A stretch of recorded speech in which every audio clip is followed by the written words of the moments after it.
Started. Thanks everyone for joining tonight's call. My name is Deirdre Lally. I'm the Beyond Gas organizer with the Maryland Sierra Club. So there's so much happening in Maryland around frac gas infrastructure and the elections, and our Beyond Gas steering committee is excited to be updating everyone tonight. So thank you again for joining. We've got a wide variety of presenters and topics tonight, and so I'm going to do some brief bios for our presenters. So presenters, when I introduce you, if you can just say hi really quick so that your face pops up and people can see who you are, that would be good. So I'll start with Patrick Grenter. Patrick is a senior campaign representative with the Sierra Club's Beyond Dirty Fuels and Beyond Coal campaigns in Pennsylvania and Maryland. Patrick, can you just say hi really quick? Hello, everyone. Glad to see you.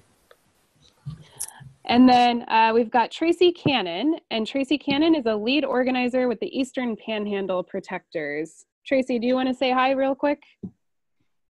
Hi. Hello. Thank you. How are y'all doing? And we've got Sydney Snow, and Sydney is the political director for the Ben Jealous campaign and comes from the environmental movement. She worked for the White House Council on Environmental Quality and Climate Action Campaign in DC, and most recently Van Jones' organization Green for All, before joining the Ben Jealous campaign. Sydney, are you on? Do you want to say hi really quick? Hi, I'm on. Can you hear me? Yep, we can hear you. Okay, awesome. Do I need to turn on my video, or are you guys going to put the PowerPoint up as this? So we'll get there. If you would like to put on your video, definitely feel welcome. Okay. But the next thing we're going to do is share the presenter screen. So. Okay, cool. We've got Brent Walls. Yeah. Brent is the Upper Potomac River Keeper with the Potomac River Keeper Network. Brent, would you say hi really quick? Hi, everyone. Can you hear me? Yep. And we've got Annie Bristow. Annie Bristow is a member of our statewide Beyond Gas steering committee. She's an activist with Frack Free Frostburg on the co-chair. She's the co-chair of the 100% committee and steering committee of the Maryland Environmental Health Network. Annie, would you say hi really quick? Hi, folks. Can you see me? I think we can see you. Yeah, I can see you at least. And Caitlin Schmidt. Caitlin has been the staff attorney at Waterkeepers Chesapeake for the last 3 years. Prior to that, she worked as a staffer in the Maryland legislature and has experience working on and passing environmental legislation. Caitlin, are you on the call, and do you want to say hi really quick? Deirdre, this is Annie. Caitlin wrote me. She's on another call and will join us later. Okay. All right, and so those will be our presenters this evening. And as I introduce each section, I'll remind you of the time limits we've got, and I'll be keeping time to help maintain our schedule in order to provide adequate time for Q&A at the end. And if you've just recently joined, we are having a little bit of a technical glitch. Don't worry about it too much, but if you would like to try to figure this out, you may see yourself signed into the video chat as Ruth White. And so if you hover your mouse pointer over your chat box, you will see three white dots in a blue square. Click on that, click rename, and you can put your correct name in. And so with that, Ruth, Alice, would you like to share the slideshow with everyone? And then we'll get started.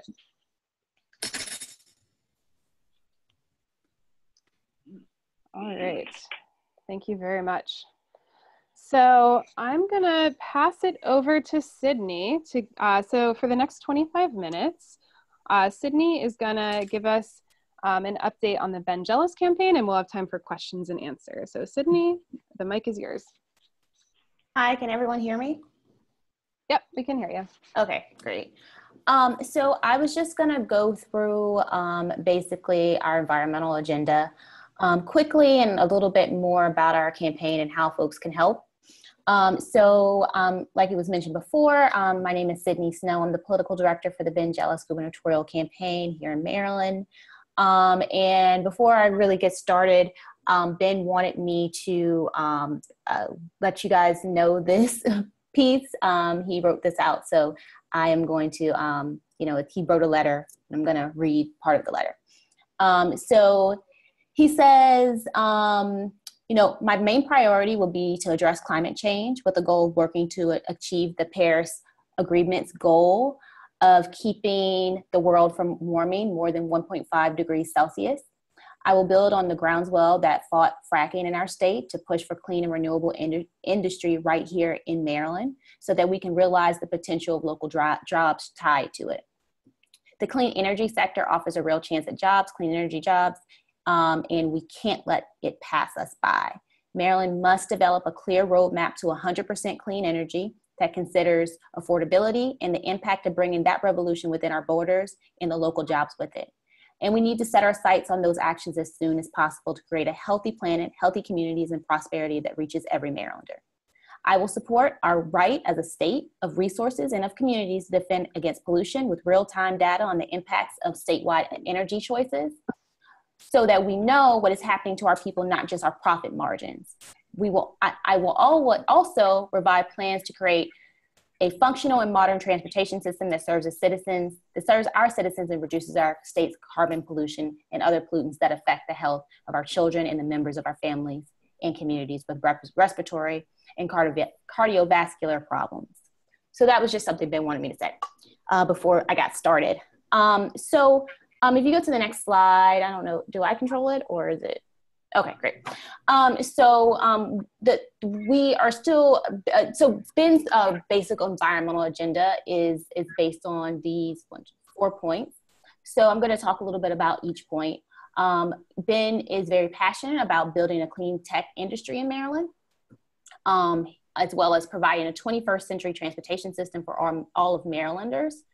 Restoring and revitalizing the Chesapeake Bay while standing up to the Trump administration and the industrial farm operations, and as well as environmental justice, which, he started the environmental justice office within the NAACP that's based in Baltimore. So he is very passionate about those issues. So I'm going to start with the building a clean tech industry. If you want to go to the next slide.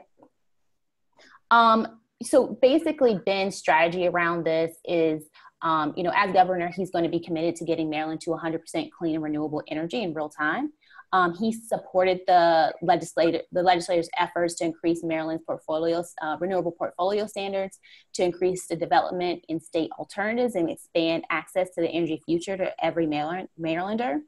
And in doing so, Ben wants to transform Maryland into a mid-Atlantic and natural hub for clean energy manufacturing.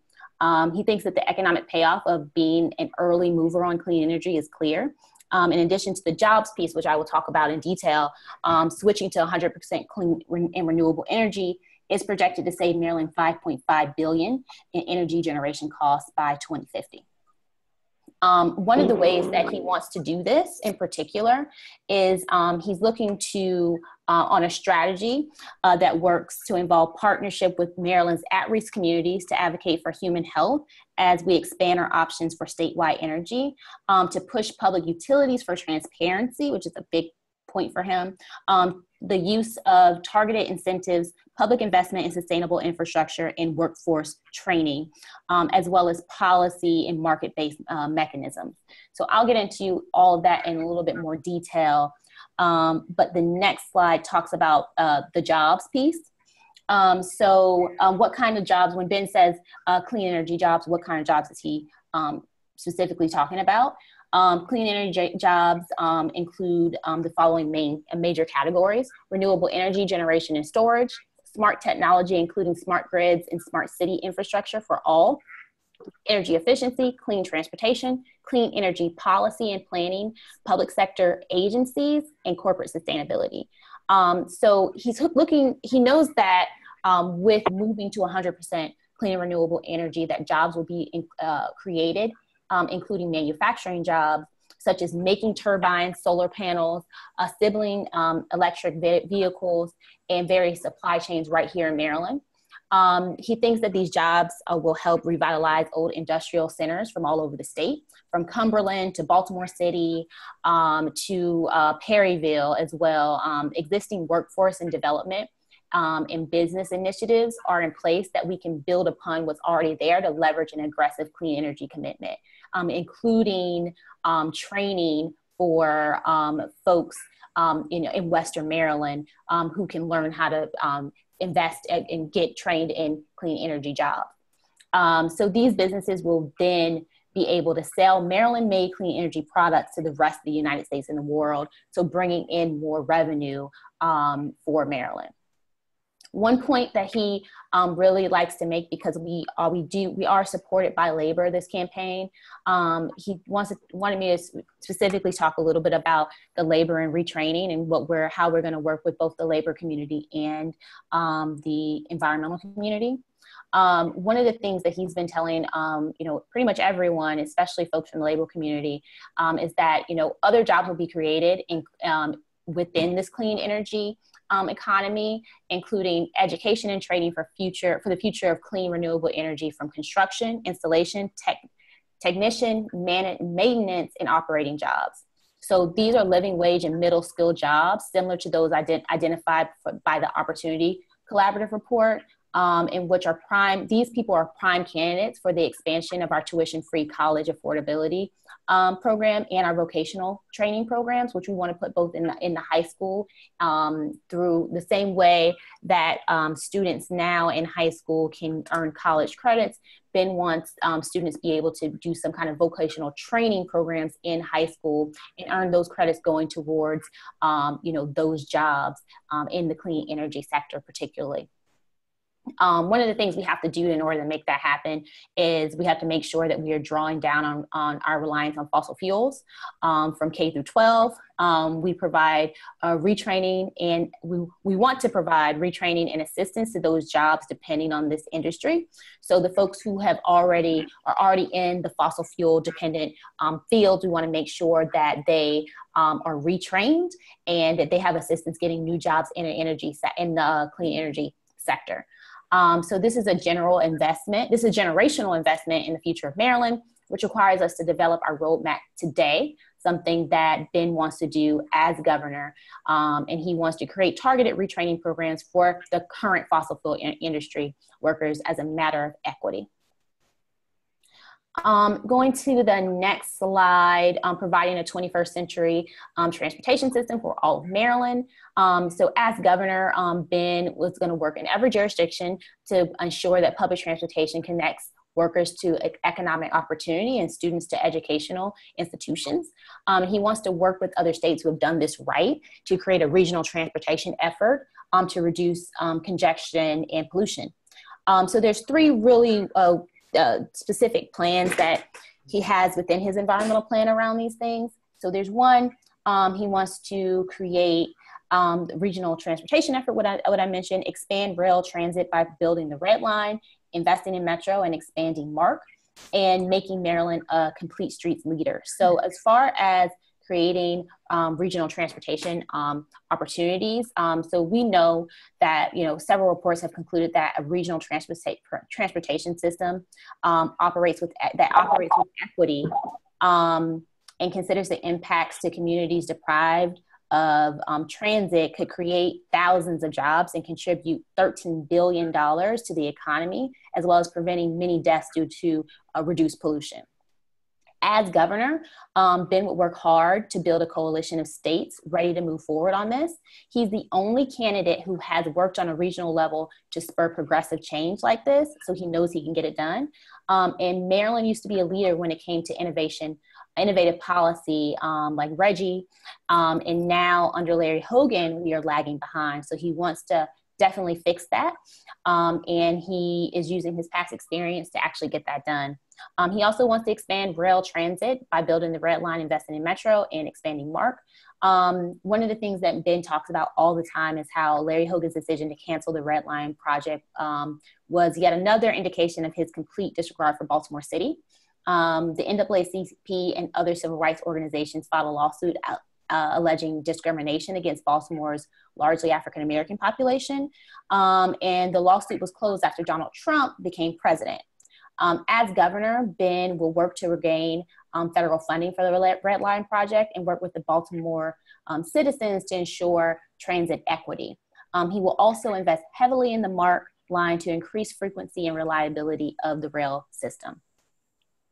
Ben is in support of two bills around the making Maryland a complete streets leader that were passed in the General Assembly during the 2018 session to address complete street policies.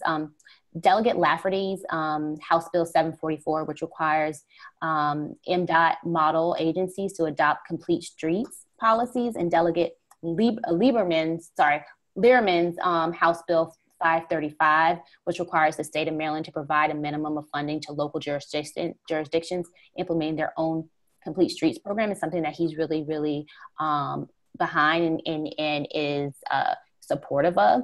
So he wants to expand upon that once he becomes governor. Next slide. So restoring and revitalizing the Chesapeake Bay is another big passion of Ben's. So as governor, he will ensure that the health of the Chesapeake Bay, regardless of what's happening in Washington, and how he's going to do that. One of the two things that he has suggested is properly fund the Office of the Attorney General and support Maryland farms and farmers in implementing practices that protect the Bay and preserve their way of life. I missed that, sorry. One of the things that Larry Hogan has repeatedly failed to provide the Office of the Attorney General is needed funding for protecting Maryland values. With Scott Pruitt, who had, before he left, he had repeatedly attacked the Chesapeake Bay's health, leading the EPA. Leading the EPA, we need an attorney general equipped to do his or her job. As governor, Ben will ensure that the Office of the Attorney General has the support it needs from the governor to protect Maryland's environment and Maryland's values. Also, he wanted me to mention that a jealous administration would prioritize investing in visionary family farmers who produce homegrown, healthy foods and restore our waterways instead of polluting them.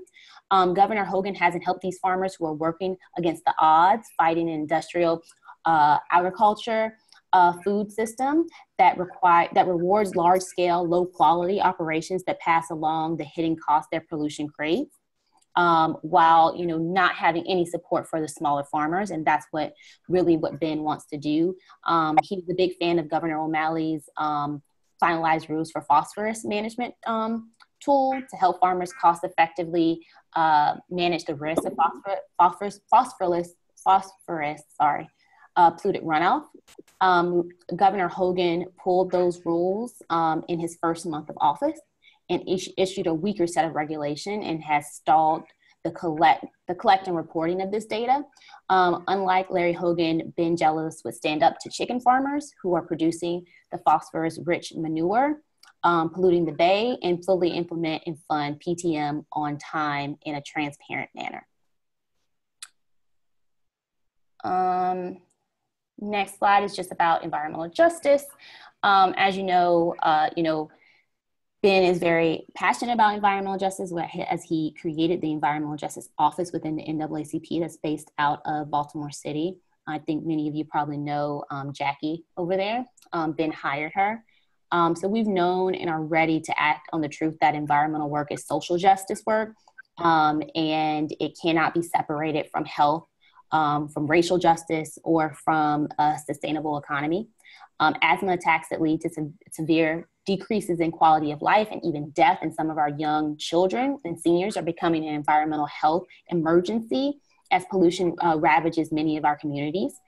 We also know that the lack of inclusion in decision-making, the toxic intersectionality of pollution, leaded pipes, old infrastructure are all concentrated in communities of color, which only exacerbate the existing inequalities of the disinvestment of those communities. So one of the things couple things that Ben talks about a lot is he has always talked about the connection between lead paint in cities like Baltimore and and Freddie Gray, that connection that we know exists. Indoor air quality. Ben tells a story a lot about the old boilers when children were freezing in the schools last winter because the boilers were not working because it was so cold outside.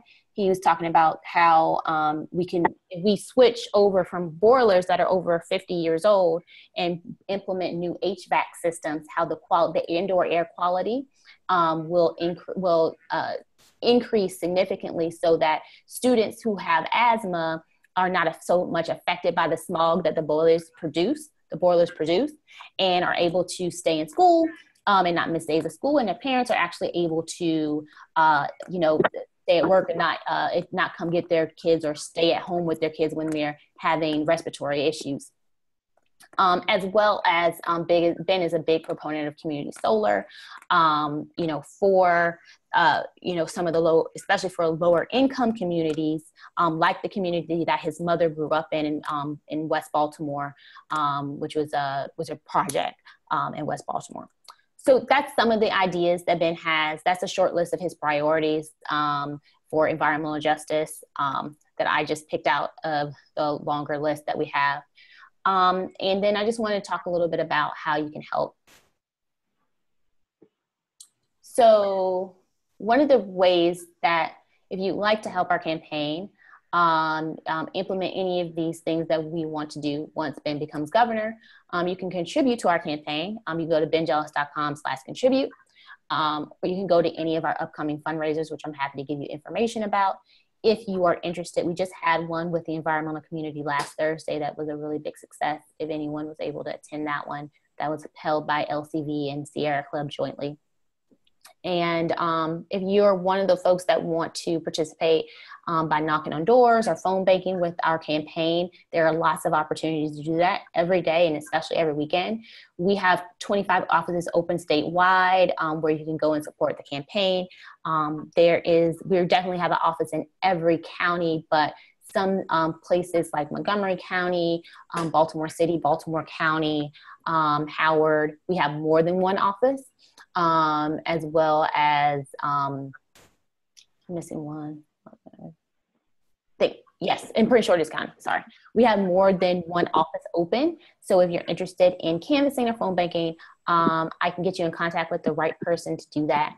And if you want, my contact information is on the last slide. And if you have any questions, happy to hear them. Sorry, I went through that fairly quickly. Let me know if you have any questions. Great. Thank you, Sydney. So yeah, we've got about 9 minutes for questions. Are you able to hear me? Yep. Mm-hmm. I'm wondering, unfortunately, I'm not even in Maryland. I'm in West Virginia. My name is Tracy, but I just want to know if Ben Jealous were elected, which I certainly hope he will be, will he work to stop the Potomac Pipeline, the pipeline that's going under the Potomac River at Hancock, Maryland? Yes. So one of the things that Ben always says is that he's never met a pipeline that he does not like. That means that he liked.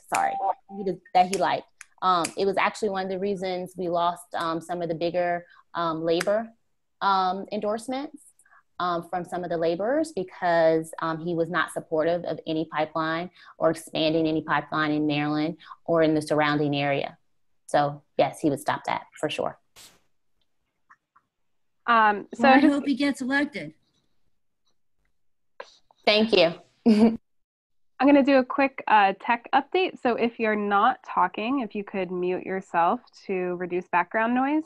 And if you are muted and you have a question, feel free to unmute yourself, and yeah, you can just speak your question.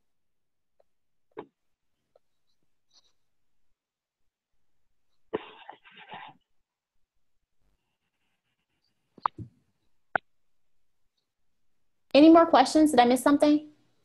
No, this is Brent, Upper Potomac Riverkeeper. I had a real quick question. And I'll probably get to that in my part here in a little bit, but we are looking for high-profile individuals to write maybe letters to the editor, basically stating that the National Park Service has a role to play right now, and has the ability to put a stop to the at least the Maryland portion of the Potomac Pipeline by not authorizing the right-of-way permit.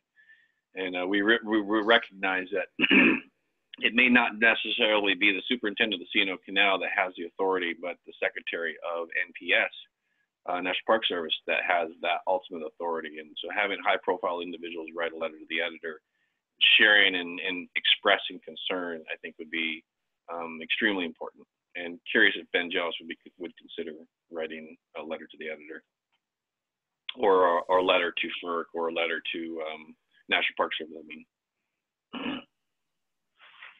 So I'll say that, you know, right now with like 20 days left, it might not have time for him to write it while the campaign before November 6th. Sure. But after that, for sure, yes.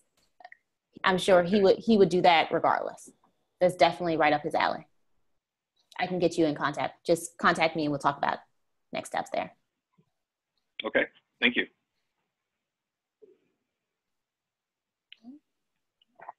Any other questions for Sydney about the Ben Jealous campaign? Yes, I do. This is Michael Hartman from Greenbelt. Can you hear me? Yep, we can hear you. Great. I'm wondering about the commercials that Ben is doing. Haven't seen anything at all on the environment, and his position papers and on the website is very scarce. But the other thing I want to ask about is the retraining program that he has. One of the issues that I have heard about more about the retraining of folks in the fossil fuel industry into the green industries was that that's fine for younger people, but if someone's 45, 50, or 55 years old and still wants to work, I think that Ben could address that with an idea of how that would work when going around the state. Thank you. Yeah, so I'll address the question you had about our commercials and our on our website, our plan.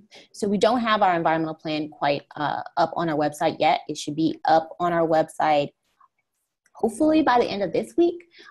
We've had a lot of input. We recently, in the last month, have gotten the endorsement of the Sierra Club and Maryland LCV. So while we had a plan before, we wanted them to do a thorough look over it as well as some of the environmental justice groups. So that's what the delay has been, but it will definitely be out before Election Day for sure. And that will be on our website. We'll be pretty publicizing that pretty heavy. As far as the commercials go, as you all probably have seen in the news, you know, we are compared to our funding compared to Larry Hogan. You know, he has probably about 9 times more money than us. So, you know, our commercials in general are limited for anything that we're doing. And the problem is that Ben still only has a 70% name recognition in the state. So our focus is just for people to know who he is. And then we'll get into the issues. So we're hoping to get into more of the issues by closer to Election Day, probably the last 2 weeks. But right now we still have to get on TV enough for people statewide to know exactly who he is, where he comes from. And as far as the retraining program, actually, that's a really good point that I haven't really thought about a lot about the older folks in the labor movement and who come from the fossil fuel industry. I think that might have been one of the reasons that the one labor union that did not endorse us instead endorsed Larry Hogan was because they are not quite, a lot of folks are not quite ready to, you know, if you've been working on a job for 20 years, I understand that you don't want to leave that job and do something new. I think that Ben feels like it's very, very important to offer some equity to these folks. And it's one of those, they have the opportunity, but also, you know, there's always going to be, not always, but for now, in the next 20 years, maybe, you know, the pipelines that we do have need to be maintained and making sure there's no leaks. So there are going to be some jobs for those folks, but, you know, the goal is to move to 100% renewable and clean energy. So it's something we have to think about a little bit more about those folks who have been doing been in the fossil fuel industry for quite some time and are not ready to transfer over to the clean energy side. is definitely open to suggestions on how to deal with those folks. But we're really pushing for the retraining programs. So thank you so much, Sydney. So we don't have, so we'll have to continue moving forward in the agenda here. But Sydney, thank you so much for joining us. If you have any more questions, so I know you put your contact info up on the screen. Ruth Alice, would you bring us back to the slideshow with Sydney's contact info so folks can write that down and be in touch?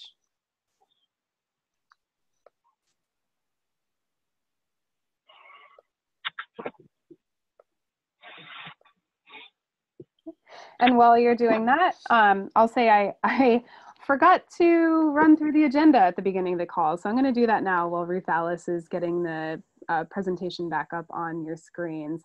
So the next thing we're going to do is talk about a new tool that the Maryland chapter has worked on mapping fracked gas infrastructure. After that, we're going to get into updates on fracked gas infrastructure fights going on right now in Maryland and West Virginia and how you can help.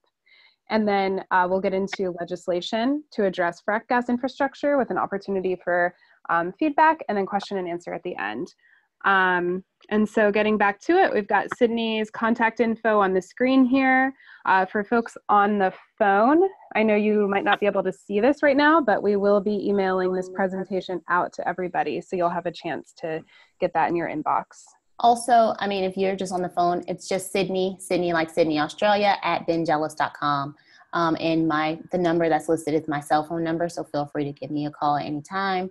My phone number is 904-891-1843. And my name is Sydney Snow. Happy to take any questions via phone or email. Thank you, guys. I really appreciate you having me on. Yes, thank you, Sydney. Thanks, Sydney. So now I'm going to hand the mic over to Annie Bristow and Patrick Grenter. So for the next 7 minutes, if you two can take it away and update us on the new mapping tool that you've been working on. Right. This is Annie. I'm just going to start with a map that those of you on the last call may have seen that shows the concentration of fracked gas infrastructure in the United States. And I want you to direct your attention to the Louisiana area where there's fracked gas exports, and now look up at Maryland where we have fracked gas exports. We think that mapping of infrastructure is an important public education tool. And I want to show you another map of how these can be used. And then Patrick's going, the backup. Yes, Patrick's going to talk about the mapping project. So this is maps that the Frack Tracker did. They're doing national maps, but their maps aren't integrated. We wanted a Maryland map, but I wanted you to see this one of the Delmarva pipeline, which is proposed for the Eastern Shore. And one of the things that you can do in these maps is do a layer, as this one has, of streams, wetlands, and other waterways to show the amount of effect of water resources of such a proposed pipeline. So next slide. Patrick's going to talk a little about the overall project that we're doing with this mapping in Maryland.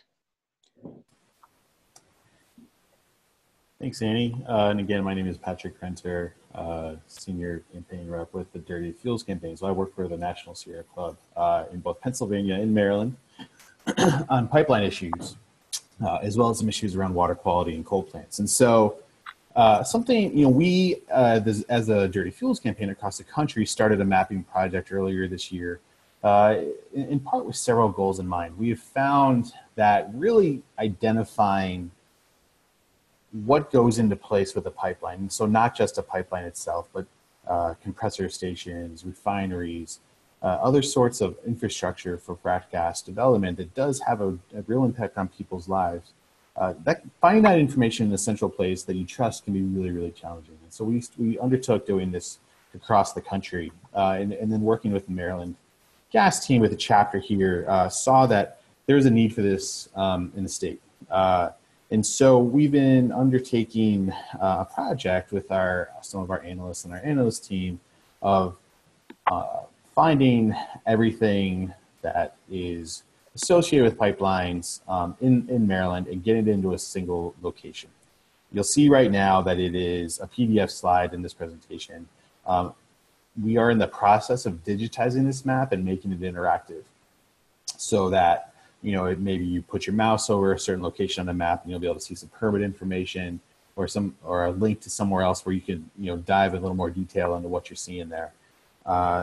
We think this could be really helpful in a variety of ways. Andy's going to talk about it in a lot more detail than I am now, but this can be hugely important for community education, for community leader, legislator outreach, to try to really, you know, share educational tools to people that understand the full scale of the problem that we're facing when it comes to fracking and particularly frack gas development. This tool does have limitations. It doesn't have, I'm sure it's going to be missing something. It's only as good as its data, as the data set that informs it. So we are looking for feedback. We are looking for information on ways to improve it. It will be digitized and launched sometime, we hope, in the next 1 to 2 weeks. Certainly stay in touch with Deirdre and Annie, and they can keep up to date on that. But now I'll kick it over to Annie for more of a detailed look. So thank you, Patrick. You've had a chance to look at this first one. What we're going to do is zoom in on that. But before we go off of the slide, the red lines are existing pipelines in the state. And you can see we have a fair number already. Next slide, please. We're going to focus on 2 areas of this mapping. And one is the upper is the Eastern Panhandle Expansion Project and the head of it, and the other is the bottom of it. So next slide. You'll see the small yellow line is the Eastern Panhandle Expansion. That's the little under 5-mile section that is going to go through the state of Maryland. And then you're going to see a line later that will connect that with the Rockwool plant, which Tracy Cannon is going to speak about. So it's helpful when you go to presentations and to work with officials to take information like this so that they can see proximity of structures. And there's not a lot on this map, but on the next slide, you're going to see more of some of the layers that we're using that can tell the stories of how these natural gas infrastructures will affect citizens in surrounding areas. So next slide. This is the Cove Point, the pipeline leading to Cove Point. And what you see is a mapping of the 2 zones that are zones of concern to residents who live nearby. So we're going to zoom in on that to the next slide.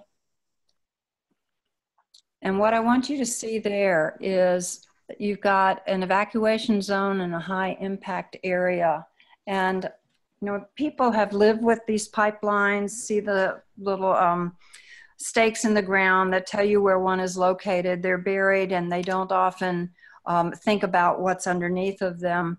In your evacuation zone, this is a broader area of impact that has to do often with the thermal heat that would be released, if not an explosion from the pipeline that would necessitate removal of population. The high impact area is an even stronger indicator of impact. And for the Pipeline and Hazardous Materials Safety Administration, it means that there's both the, it represents the extent to which there would be property damage and also the chance of serious or fatal injury to people living there. So if you can look, and I know it might be hard on this, looking at this on a small screen, but look at the structures there, some of which are directly over the pipeline or certainly within either of these zones of impact.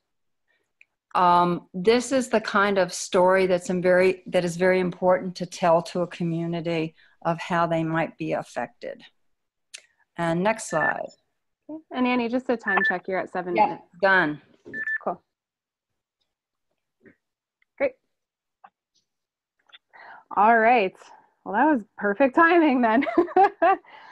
All right, so a reminder, we're gonna have a question and answer at the end. So if questions are coming up, definitely take note, and then we'll have a good half an hour at the end to come back to them.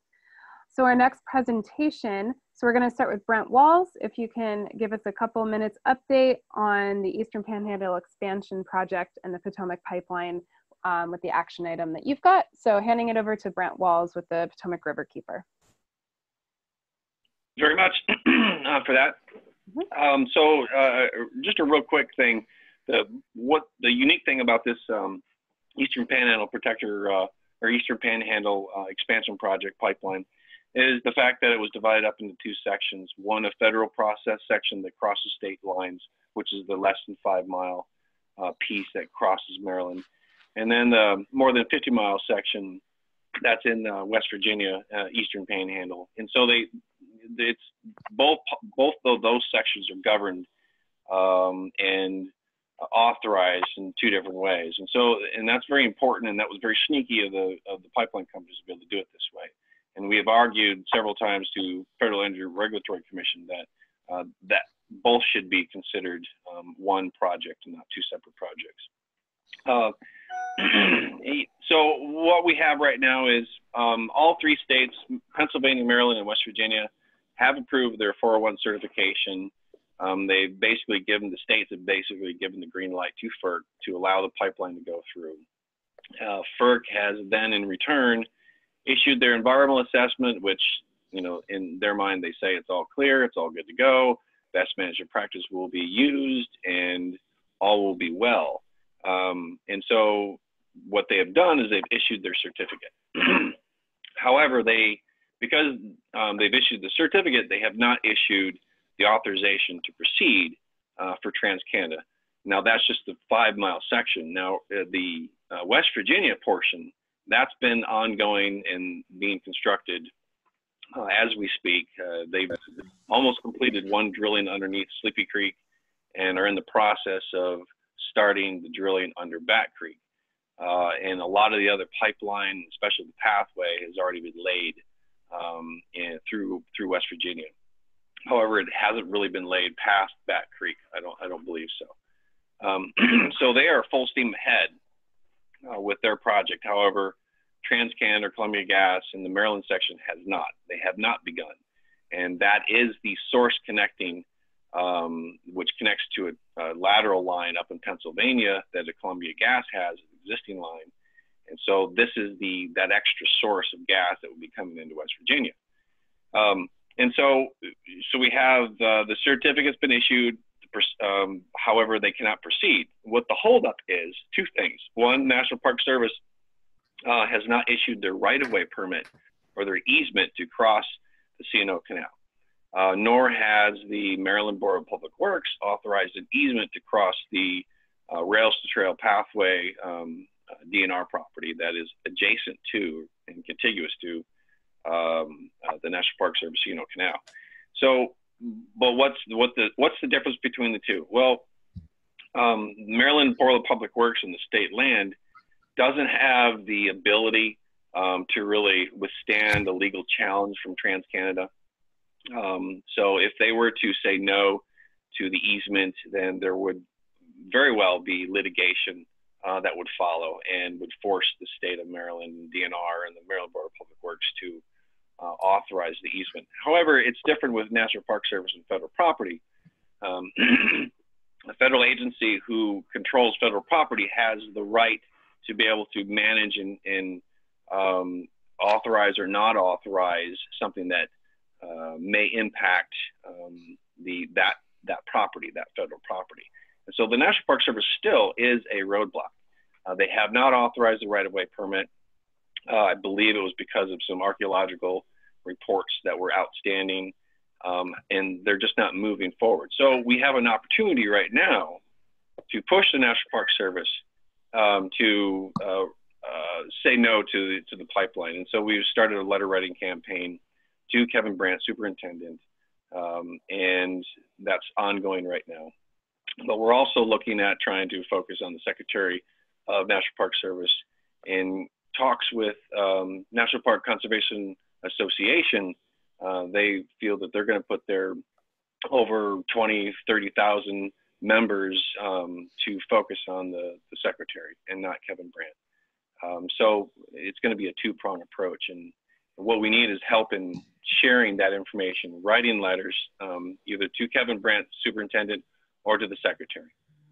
And that's our path right now. That's pretty much the only hope that we have in stopping it outright. I'll prompt you every once in a while. Yeah, there it is. There's the slide. Yes, thank you, Brent. So I'm gonna send the link to those petitions out into the chat box when we get to the Q&A section. So everybody will get a chance to take those with them. And so for the next 5 minutes, we've got Tracy Cannon is gonna update us on what is up with the Eastern Panhandle Protectors and their fight against the Potomac Pipeline and the Rockwool plant. So Tracy, please take it away. Hi, can you all hear me? Yep, we can hear you loud and clear. Unfortunately, I haven't had a chance to prepare for this, so I apologize for speaking off the cuff. What's been happening in West Virginia is, first of all, let me correct something that Brent said. With all due respect, Brent, the pipeline is now not going. If everyone can see the map on the screen, the pipeline was going.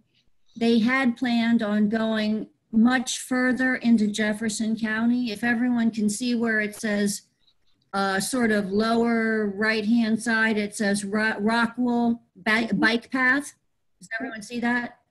Yep. They intended to go much further and do sort of a loop inside of Jefferson County, which is the furthest east county in West Virginia. They intended to do a larger loop, which would have been made about 50 miles of pipeline in West Virginia, but that's not the case anymore. They're only going to the Rockwool facility, Brent, as you probably know, so that makes it many fewer miles. Like that lops off like 20 to 25 miles off of what they were going to do. So, yeah, so now Tracy, it's down to more like, hello? Tracy, I was just stating that they haven't started the path past Back Creek. That's all. They haven't done a whole lot of construction past that point. Right. Well, they've completed most of the pipeline from Berkeley Springs to Martinsburg, and they intend to use old pipe that runs along I-81 to go through Martinsburg and out the other side to the Rockwool, to the stretch of pipeline that runs from the east end of Martinsburg to the Rockwool plant. So, so the pipeline and inside of Martinsburg is old pipeline. So that's a big concern in my mind, the fact that they're going to be going through that older pipeline. And furthermore, the actual Rockwool facility that they plan to take the gas to, that's the actual terminus of the pipeline. In Jefferson County, there are thousands of people in Jefferson County who are protesting against that. I went to a fundraiser last night, attended by about 400 people. So there's definitely a great deal of anti-Rockwool sentiment, and they've got a expensive law firm working for them, Arnold and Bailey. And hopefully the people in Jefferson County will actually stop the Rockwool plant. I believe Rockwool is the customer that Mountaineer Gas always wanted, a company that would burn gas 365 days a year, 24/7, without interruption. In other words, gas companies have a lot of problems in the summertime. They have to try to find ways to store gas because they don't have anyone burning it. And you can't just put a cork in a fracking well. They have to keep burning it. So Rockwool would be their ideal customer. From what I read recently, they would be burning about 1,700 decatherms a day of gas, which I need to get a perspective. Brent, do you know what that is? Like, does anyone on the call know if that's that's got to be a large amount of gas, right? Anyone? Okay. I believe so, yes. Okay. It sounds like a lot of gas. That's how much gas I read that they're missing. The people are researching the gas use of the company's other facility in North America, which is in Mississippi. And they burn 1,700 decatherms of gas a day. So what we're doing as our next event is the Public Service Commission hearing. And that is on October 24th, 9 days from now. And we're going to have a rally starting at 5 p.m. and the hearing starts at 6:30 p.m. What type of industry is rock wool, says Ruth White. Ruth Alice, can you hear me? Yep, we can hear you. Okay. Oh, good. Yeah, rock wool would make insulation. They melt down stone by burning coal at 2,600 degrees Fahrenheit. And then they spin that like cotton candy into a stone fiber, fluffy substance. And then they bind that together with formaldehyde resins and cure it using natural gas. So it's an insulation product that they say is environmentally friendly, but actually it's produced by an environmentally unfriendly process. The hearing is going to be on, hello? Yep, yep, go ahead. I was going to say, do you want to let us know more about the hearing, because we're at 5 minutes? Yeah, I was going to say if we could go down through the slides, it shows some of the construction, and we'll get down to the hearing. Yep. Okay, great. So do you want to update us quick on these photos, Tracy, and then we'll do a final pitch for the hearing? Okay, this photo that you're looking at right now, that shows how close the distance is between everyone. This is my cat. Right. That's how close the houses are to the pipeline. I walked off the distance between those two houses, and it is only 70 feet between the two houses. So the pipeline will be no more than 35 feet from each house. And there are numerous instances of this through the pipeline route. I counted by using Google Maps and just knowing where the pipeline is, because I know, because I've observed it being built and practically walked the entire route, not all at one time. There are 86 instances of the pipeline being less than 150 feet from someone's house. That's not including places where the pipeline was not actually on that person's property, but it's on an adjacent property, but close to a home that's not on the, that didn't give up a right of way, didn't get any money for a right of way, but nonetheless has a pipeline within 150 feet of their actual dwelling. And what 150 feet is relevant is because that would be the maximum blast zone for a pipeline that runs at 475 maximum PSI. So next there's slide. Like this slide. Next slide, sure. Yeah, I just want to do a quick time check. So Tracy, if we could get through these, because we still have to hear from Annie and Caitlin. Okay, this is how great how terrible their erosion controls were. This was taken when there were flooding conditions in June, but there were numerous times when I saw stuff like this. That's the erosion barrier supposedly, and the water was just pouring over it, by the 5 gallons per second practically, just pouring over it like a bathtub overflowing. Next slide. That spot is a wetland, by the way. So I don't know why they're putting a pipeline there in the first place, how they're managing to get away with that. This is the hydraulic directional drilling equipment that is on Burnt Mill Road in Hedgesville, or actually between Berkeley Springs and Hedgesville at Sleepy Creek. This is the side from which they are drilling. And they've been at this site since earlier than April 19th. So they've been there almost 6 months. And I just heard from Patricia Kiesecker today. Now this is just on the grapevine. I'm not sure if it's accurate. She's going to follow up and see if she can, get me to talk to the source. but I understand they've run into a void in the ground.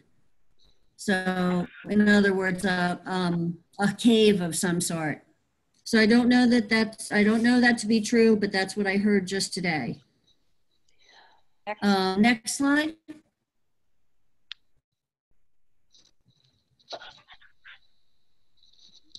And that is the hydraulic directional drilling taking place. I caught a short video of that. It doesn't look like much. They're in a hole about 4 feet deep there. And I see a question from Jill Clark Gollop.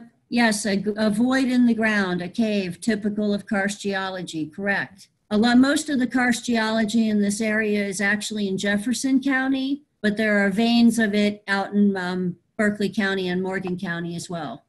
And a quick reminder that we'll have a Q&A at the end, so please save questions for the end. Okay, so next slide. Okay, there's your information about rock wool. It would produce a great many pollutants besides the fact that it burns coal. It would put volatile organic compounds, sulfur dioxide, particulate matter 2.5 and particulate matter 10. So there's lots of that. And Jefferson County is at this time only has one factory, and it's a paper mill in a place called Halltown. So the whole county's up in arms. They don't want their county to turn into what Berkeley County is with the cement factory and the insulation factory and all the other stuff that's here. I live in Berkeley County.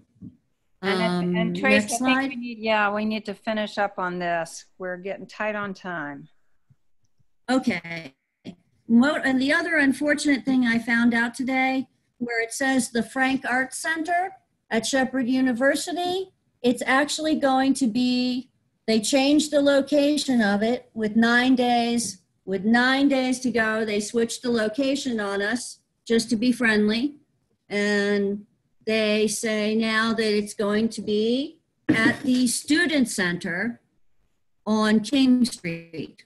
So you can change your slides. I don't have an exact address yet because I'm not actually able to use my computer while we're on this conference call, because I don't know if I kill this screen, then I don't know how to get it back. So Tracy, we will send that out to folks who are on this call, and we'll send it out to our Beyond Gas list too with an updated address. Thank you. Okay. Thank you.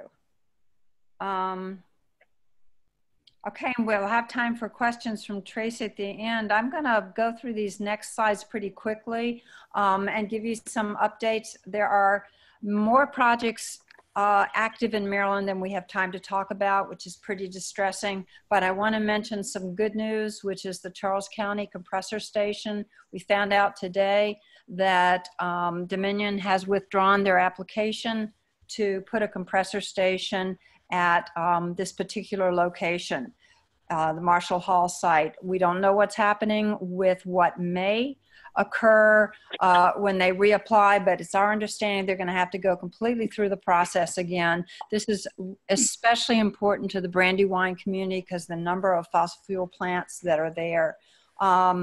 Next slide. Wanted to show you one more up.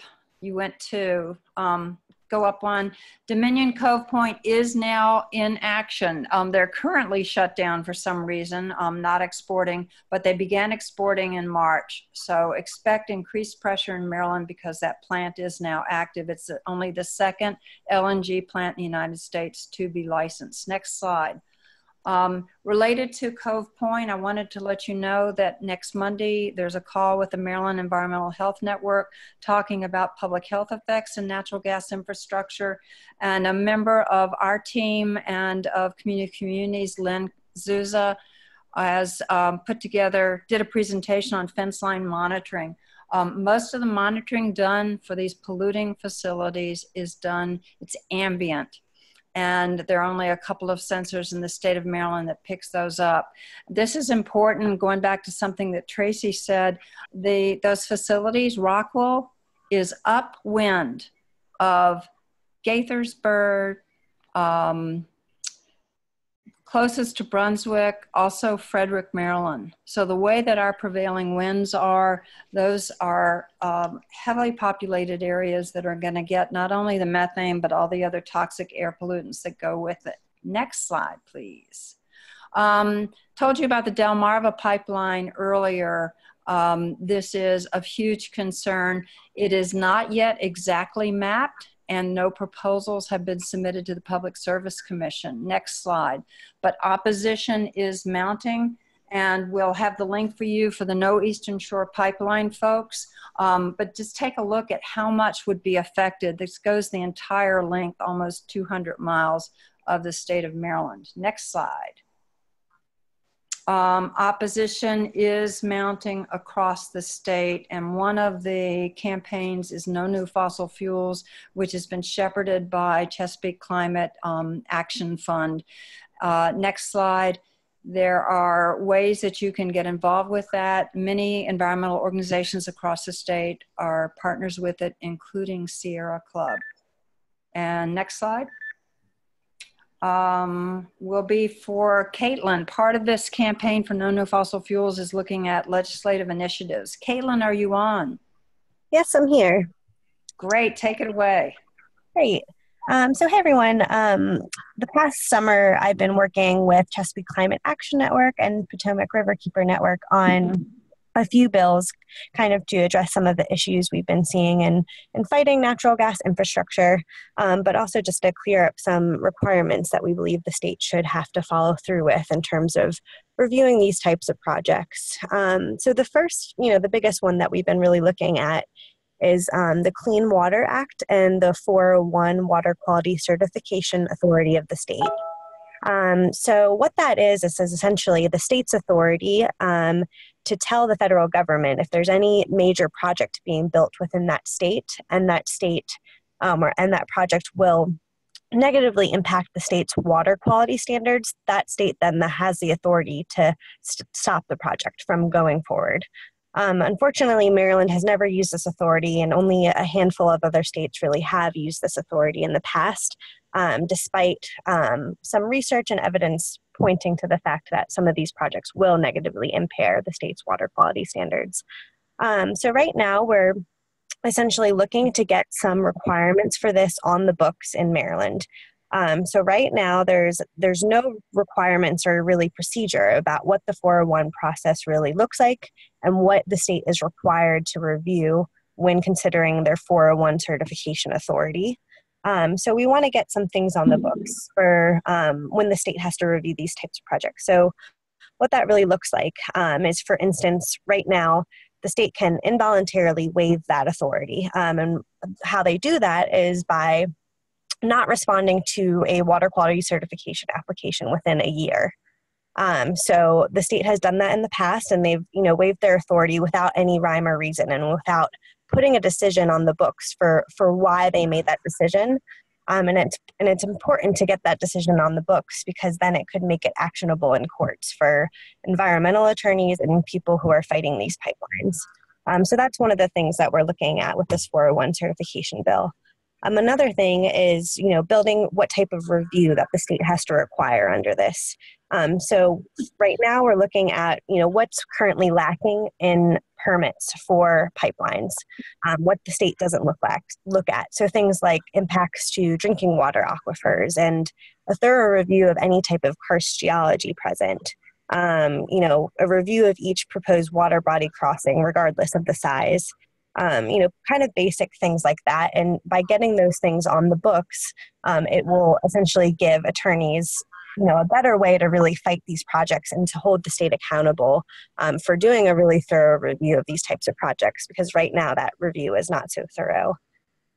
So that's kind of one of the biggest pieces we're looking at. And in the meantime, I will be putting together kind of a comprehensive list of what the state currently looks at under different permits for pipelines and what's lacking. And I'm happy to share that with folks. If people have further ideas of what they'd like to see the state to look at under 401 water quality certification, feel free to share ideas. We've mainly been looking at some Virginia legislation that was put in around the 401 water quality certification. So if folks have other ideas, I am happy to hear them. So that's the first bill. Another piece of legislation I know groups are working on, I think this one's spearheaded mainly by the Maryland Environmental Health Network, is the Green Amendment. And I know the Delaware Riverkeeper is also working really strongly on this. So this is an exciting piece of legislation that would secure for all people constitutional recognition and protection of their inalienable rights to clean water, clean air, and healthy environments. So I know that they're really trying to build support for the passage of the Green Amendment in Maryland, and that would be placed in the Maryland Bill of Rights. And it's a movement really that's happening all over the country. Did I hear someone? Nope, I think that was just background noise. Okay. All right. So moving along, we are also looking into, and this is mainly Chesapeake Climate Action Network and Potomac Riverkeeper Network. We're looking at strict liability for pipelines. So this definitely was raised for folks that worked on the fracking ban. This was a similar concept related to fracking that one of the senators had proposed. And essentially what it would look like is it would say for any gas pipeline company that causes any type of injury, death, or loss to a person or property that is caused by the gas pipeline's activities, whether that be methane leakage, whether that be leakage in groundwater drinking sources, it would remove their defense and it would put the burden on them to prove that they did not cause that harm. So that would really give us a leg up in the courts. So that's just kind of a quick review of that one. And then lastly, we're looking at another stop work order bill. And so this bill would allow MDE to conduct inspections when pipelines are being built and after they're built, and essentially hold pipeline companies up to a set of standards. And if they don't uphold those public health and safety standards, then they can issue a stop work order. And right now it's crazy that Maryland doesn't really have this authority. So that is that. And then lastly, the Public Service Commission Transparency and Health Impact Assessment bills.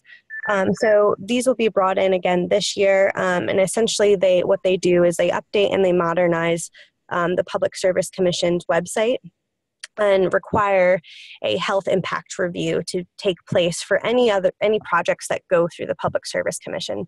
So these are projects like power plants and transmission lines. And right now, the Public Service Commission's website is really outdated, and it's hard for citizens to really understand unless you have a lot of technical background.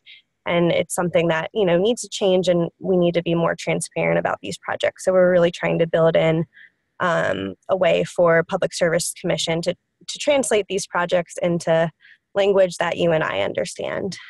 So that is that for the bills we have this upcoming session. And as I said, if folks have any questions or ideas for legislation, we are all ears and happy to hear your feedback. Great, thank you, Caitlin. So for all of our attendees, that wraps up our presentations, and we've got until 8:30 for Q&A. So if folks want to start by offering feedback to Caitlin, and then we'll get into all other questions that everyone has. So feel free and unmute yourselves and ask your questions. I have a question. Go ahead. Can you hear me, Caitlin? Yes, I can hear you. Okay, great. Hi, this is Jill. I'm on the Beyond Gas Steering Committee. And something that has occurred to me this week since, well, I guess actually since last week when the climate panel's horrible report came out with the horrible news, about climate change, horrible effects coming sooner than people had realized. And hearing our gubernatorial candidates and hoping that Ben Jealous will get elected, and knowing that even if he does, there will be people trying to slow Maryland's change to a clean energy environment. So I was wondering if we could have a citizens, or rather a statewide referendum on getting our state off of fossil fuels, because I feel like the citizens are there. citizens understand, the voting electorate understands how dangerous climate change is and how urgent it is to act on it. And I was remembering the ballot initiative on gambling.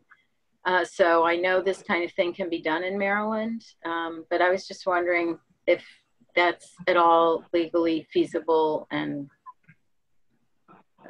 what do you think? Yeah. So yeah, initially, you know, I really like the idea. So it would just essentially look like a referendum to ban any type of natural gas infrastructure in the state. Is that what you had in mind? I think all fossil fuels. Any type of fossil fuels. Okay. So my initial thought is it may raise some constitutionality issues with interstate natural gas infrastructure projects. But that is just my initial kind of thought and fear. And so I definitely would want to do a little bit more research before getting back to you with a better answer than that. So I definitely, it's something I promise to look into and get back to you on. Thanks. Before we take the next question, I just want to say really quick, our presenters gave us a number of action items. And so I sent those links in the chat box. And when you get a follow-up email, all of those links will be in that email. Okay, what I wanted to say is to make sure that people know that we have, as of this morning, I'm not able to get an update because my phone's not working right here. I'm trying to find the petition so that I can tell you guys exactly how many petition signatures we have. But if everyone would please go to Eastern Panhandle Protectors on Facebook and look for the petition. It's a petition to the National Park Service. We have 300 some petition signatures on paper. And as of this morning, 558 signatures online to Kevin Brandt of the National Park Service to get him to deny that right of way. I'd like to see everyone, at least everyone on this call, to please sign that petition if you haven't already. Has anyone gotten that by any means? Like, I'm sure I attempted to email it to everyone. I'm not sure if you've received it or not. Yep, it's in the chat box. I think we got the right one, and the NPS petition, and it'll go out in the email. And this is distinct from the effort that this is not the same thing. I see it. I'm looking in the chat box, and this isn't it. Oh, okay. The Sierra Club Action. If I could interrupt, they're both up there. So there are two different campaigns. There is a letter writing campaign to the superintendent, and there's a petition campaign, and they're the top two in the chat box. All right, the letter writing campaign. Okay, the one that says NPS petition, it says it's www.thepetitionsite.com. Urge the NPS to reject the permit for the gas pipeline under the Potomac River. It's very easy to sign. You can do it in just a few minutes, and you don't have to email anybody, and they don't spam you. So please sign. And also please come to the hearing if you can, and encourage anyone else in your group who can make it. I just verified this morning with the Public Service Commission, people from other states can make comments. So if Jill, if you show up, Deirdre, Annie, if you all show up, you can make a comment. You won't be turned away because you're from Maryland. It's not like that. I got it from the Secretary of the Public Service Commission just this morning. Thanks for checking into that, Tracy. I appreciate it. Do we have any other questions about any of the projects? I have a question for Brent. I wrote, you said that, what was it? The National Parks Conservation Association is encouraging their members to pressure the Secretary. Now, is that the Secretary of the Interior? Who did you mean?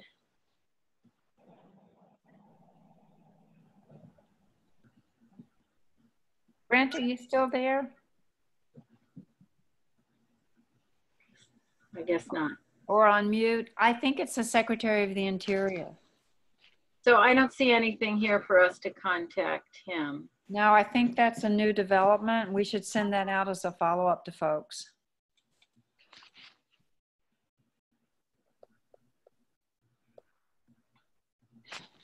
Okay, any other questions?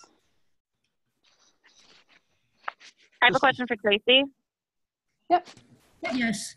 Tracy, this is Kathleen on the Beyond Gas Steering Committee. I'm also a union member. I was wondering what unions are showing up to the Public Service Commission hearings in West Virginia. I don't know. How would I know that? I don't know, like if they've been showing up before to speak, it'll usually be the same unions that are like fighting for these contracts or these jobs that are showing up to speak on like in favor of whatever that you might find at some of the Public Service Commission hearings in West Virginia. It is possible. There was a union when we had, Annie, you'll remember this. Yeah. When we were in Hancock, both hearings that were held in Hancock, part 1 and part 2 of the, I forget what the hearing was all about. I guess it was the MDE hearings. I'm trying to remember the name of the union. That was LiUNA. That was LiUNA. Yeah, no, I know LiUNA in Maryland, and sometimes when we go further south, Steamfitters, but I'm wondering who's showing up in West Virginia, just because I've made a lot of strides, I think, reaching out on social media to some of our pipeliners from my union that work in West Virginia, and they don't really want to go back to West Virginia. So I think there is like a lot of knowledge on the ground about how awful the conditions are, and you might actually be able to make some legway on projects that you can't stop on pushing for better environmental controls and regulations on those slopes, because mudslides don't just hurt the environment, they kill workers. Ah, interesting.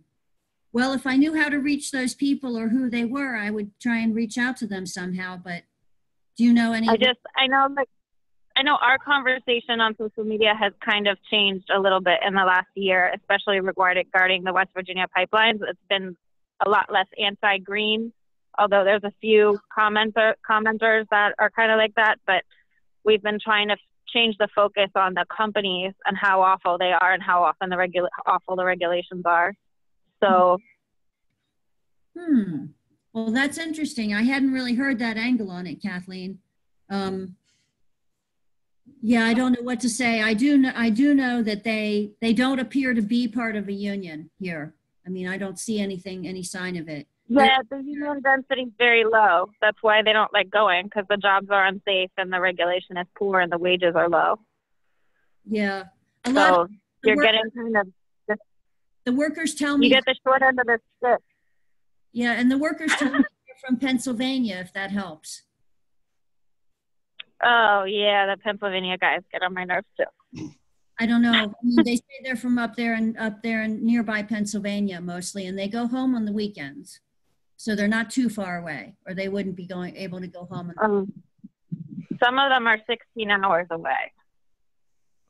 So, yeah. This is Chris Dudley. I have some news on the compressor station for Dominion Cove Point. So we're hearing similar things. There was a press release. Dominion will not construct a natural gas transmission compressor station at Charles County Marshall Hall site. There has been activity at the site, however, with what they're calling portable compressor stations and quite a few gas leaks in the last few weeks. So things are going on there for which apparently they don't need permits, but which have fairly large noticeable gas releases. Muting again.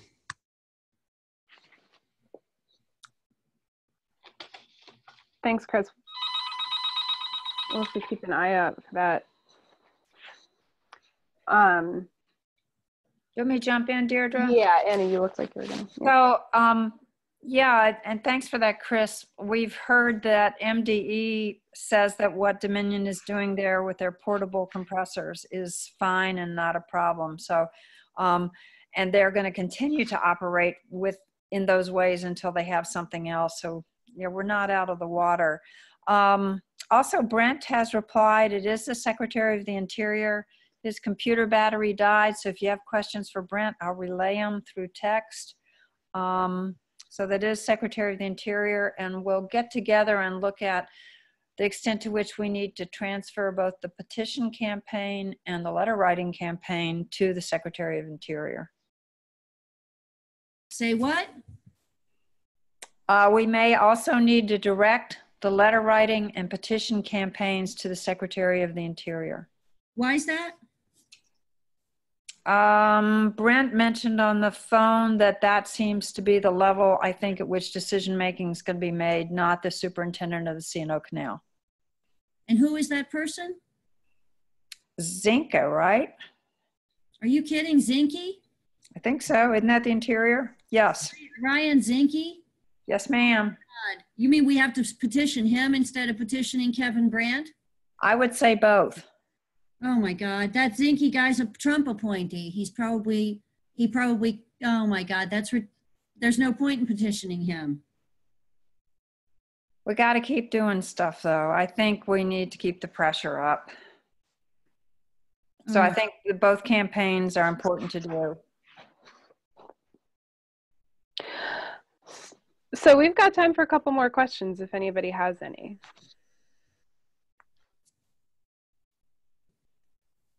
Or comments. I just comment that Zinke may eventually end up going to jail.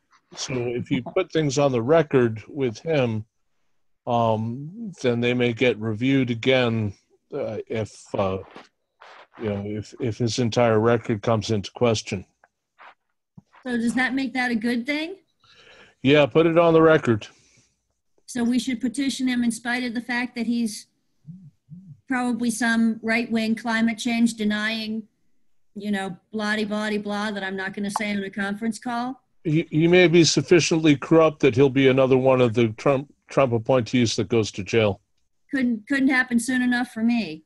Well, if he gets into that kind of legal trouble, then his entire record may come into question. This is Patrick. I'll say that there is an entire team of Sierra Club lawyers pulling public information requests for every single email that he writes every single day. And so getting as much paperwork in front of him as possible is always a good thing. Yes, I was going to say it becomes a matter of record. I think it's very important for us to document this. If we have just a couple of minutes, Ruth Alice, could you transition down past the Q&A slide? I wanted to make people aware of something from the IPCC report that's not getting press coverage. And that is that for the first time ever, this intergovernmental panel on climate change has addressed methane. And it said that one of the most important things that we can be doing is addressing, thanks Trace, Ruth Alice, is addressing the short-acting climate accelerants.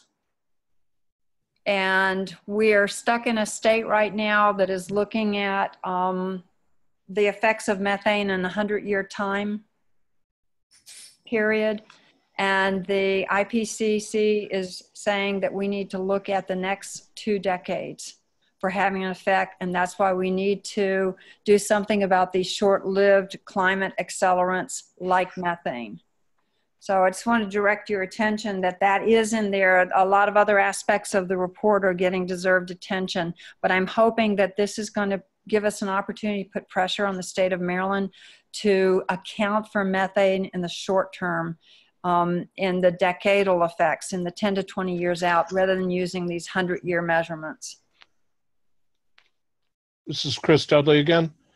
That was a major point for the Charles County Greens when they testified against the Cove Point compressor station.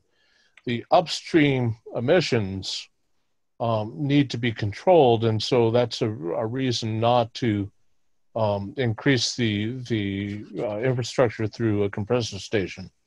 The it's not Maryland that's fracking, but if we use the fracked gas, we are contributing through the upstream emissions.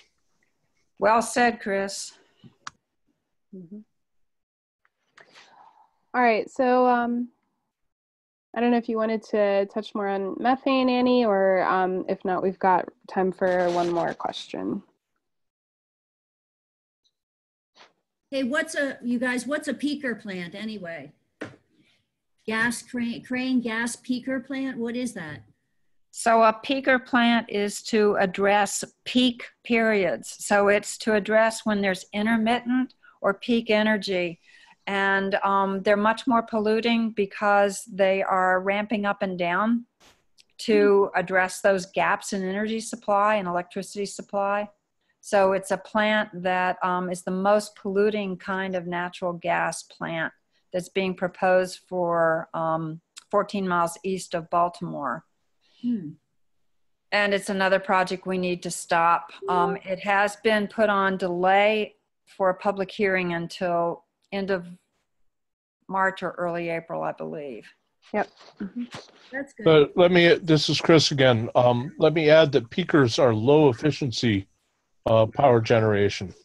The usual gas power plants have pretty high efficiency, which is how they claim to beat out coal on emissions in large part, but the peaker plants are much worse than coal for greenhouse gas emissions.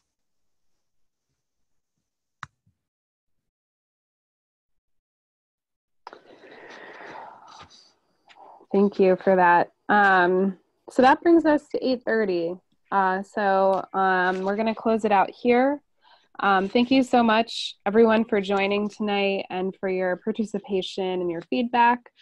So again, we will send an email to everybody who registered for the call with a recording of the presentation and all of the action links and ways to get in touch with our presenters. So thanks again, everybody, and happy to be in the fight with you all. And I hope that you have a lovely fall evening. Thank you. Thank you. All right.